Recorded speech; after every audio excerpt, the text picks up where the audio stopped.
As I said before, one of the most comfortable ways to enjoy the night sky is by observing with both eyes simultaneously using a pair of binoculars. And because a high magnification isn't always necessary, like when roaming the night sky or observing the moon, a pair of medium powered binoculars can be everything that is needed. So with this in mind, today we are going to check out one of the more popular alternatives on the market, the 10x50 Aculon binoculars from Nikon, and see if they got what it takes to be your default pair of astro binos. Hi, I'm Bogdan Damian, and welcome to another video review.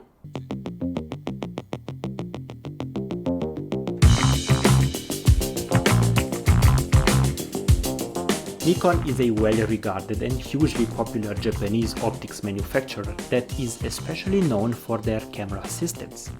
But they also design and manufacture astro equipment, and they happen to be pretty good at that as well.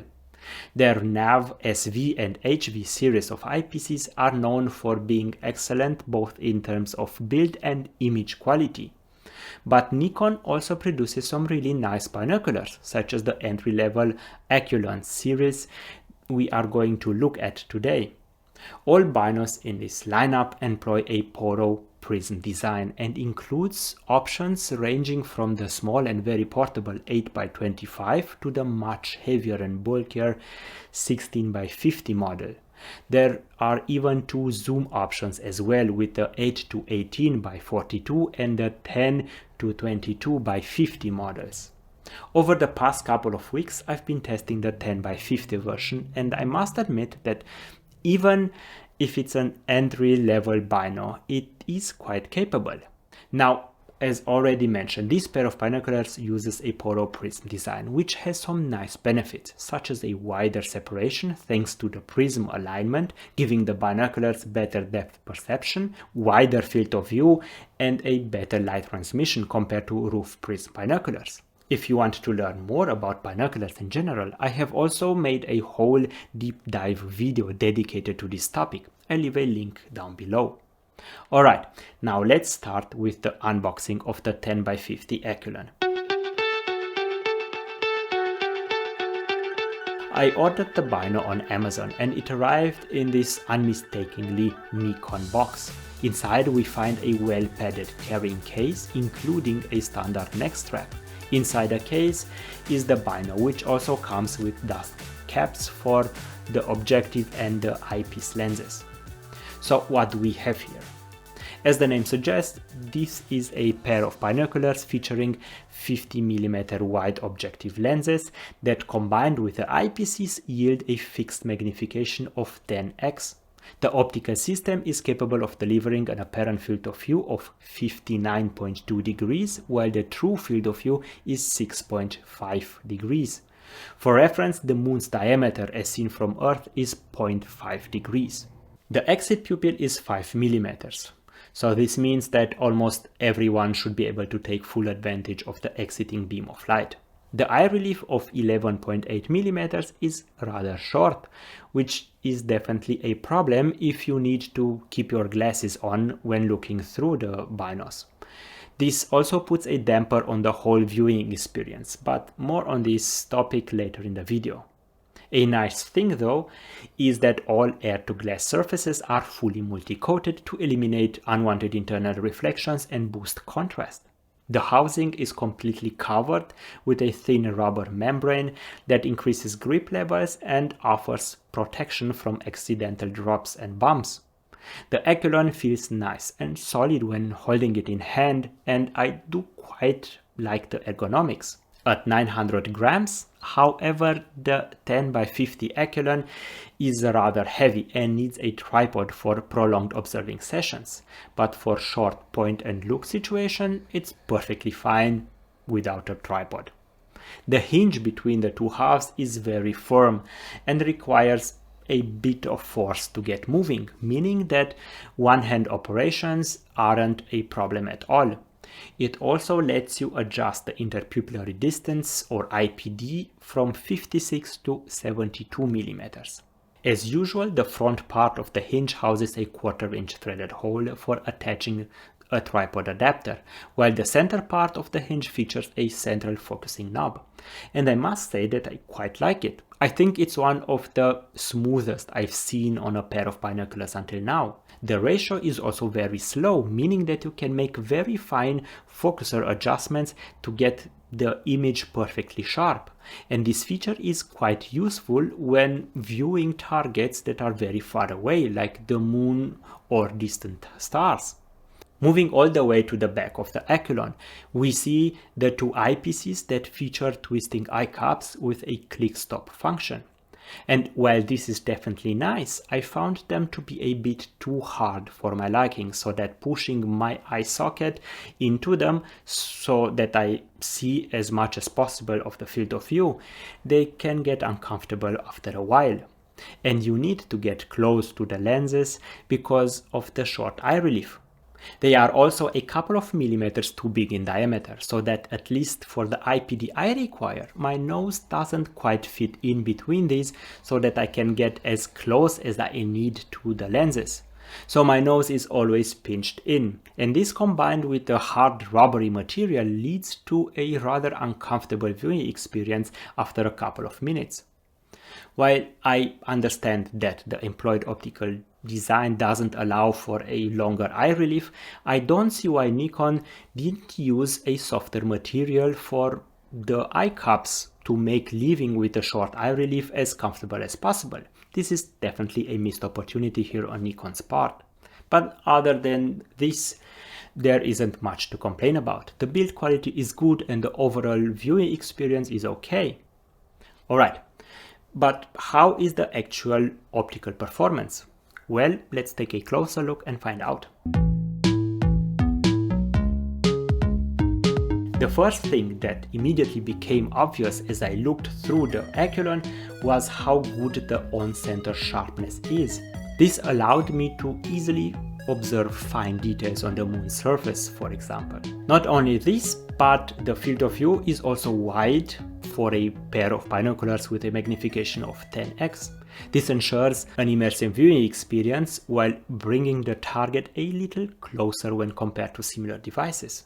Another strong suit of the Bino is color accuracy. Only when comparing it to other binoculars side by side, I noticed how off the color is in those other binos and how natural they are when looking through the Nikon.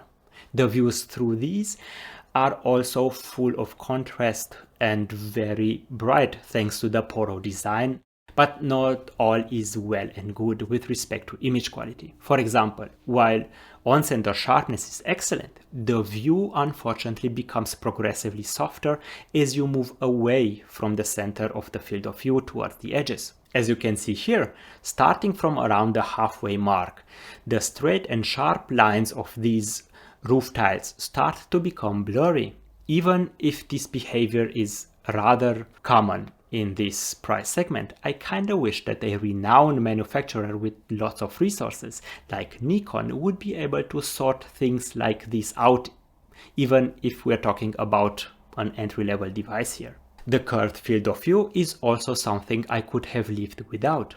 As you can see in this shot, the parallel lines of the roof slowly diverge as you move towards the edges of the field of view, but this is something most binoculars in this price segment struggle with. Another aspect is that while the colors are nice and natural, there is a slight tendency to produce chromatic aberrations in high contrast situations. Here the simple achromatic design of the objective isn't quite capable of fully correcting the incoming light. As you can see here, it's nothing dramatic, but it's there nonetheless. All these aspects are of course much more visible during daytime than when observing the night sky, but I thought it's important to highlight them so that you have a better understanding of what we are dealing with here. Other than these aspects, the views are clean and well saturated, which look great especially at night when countless more stars are visible than with the naked eye. Alright, so the Aculon has some flaws, but overall it seems to be a decent pair of binoculars. Now let's see how it fares when compared to other binos in the same price range. Compared to another entry-level pair of binoculars like the 8x42mm from Timorn, which has a roof prism design, the Aculon manages to offer a superior optical quality with respect to brightness and on-center sharpness. Here the Nikon manages to offer brighter views with more natural colors that are overall sharper. Not perfectly sharp, just sharper by comparison. On the other side, the Timorn does a better job at correcting the incoming light, thus reducing chromatic aberrations a bit better. It also offers a more comfortable viewing experience thanks to smaller and softer eye cups and a significantly longer eye relief. The Timorn is also more portable than the Aculon. Here the roof prism design allows for a much more compact and lightweight device that is easier to carry around and point at the night sky. When comparing the Aculon to the 15x70mm SkyMaster from Celestron, the picture doesn't really change much, with both devices trading blows in the different categories. Here the SkyMaster enters the ring with a big advantage, thanks to the huge 70mm wide objective lenses, and the views are because of this brighter and contain more details. The downside of having big objective lenses is of course size and weight. Here the SkyMaster is significantly heavier and bigger than the Aculon. Where you might get away without a tripod when observing with the Aculon, you will definitely need one if you plan on getting the SkyMaster. Build quality is also something where the Nikon edges out the SkyMaster. It feels slightly sturdier and better put together. Contrast and on-center sharpness, however, is similar on both devices, with both binoculars being able to deliver clean and crisp views. If we ignore the size and weight of the SkyMaster for a moment and only look at the viewing experience, I believe the SkyMaster does a better job in making everything as comfortable as possible. And this is primarily thanks to the significantly longer eye relief of 18mm and the very soft eye guards. Between these two, there isn't a clear winner. Both devices have their strengths and weaknesses, and which one is right for you, you will have to decide for yourself.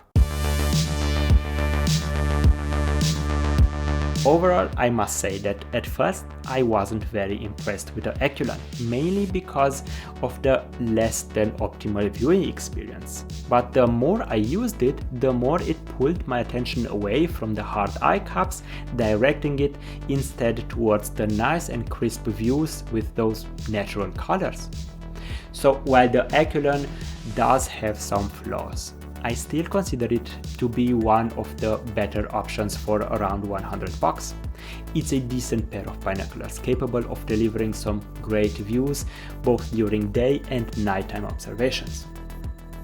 Anyway, that's been it. I hope you all enjoyed it. Let me know what you think about the Aculon binoculars from Nikon and about binoculars in general. Do you like using binos to observe the night sky? I'm very much looking forward to reading your opinions in the comments down below. Thanks for watching and catch you guys in the next one.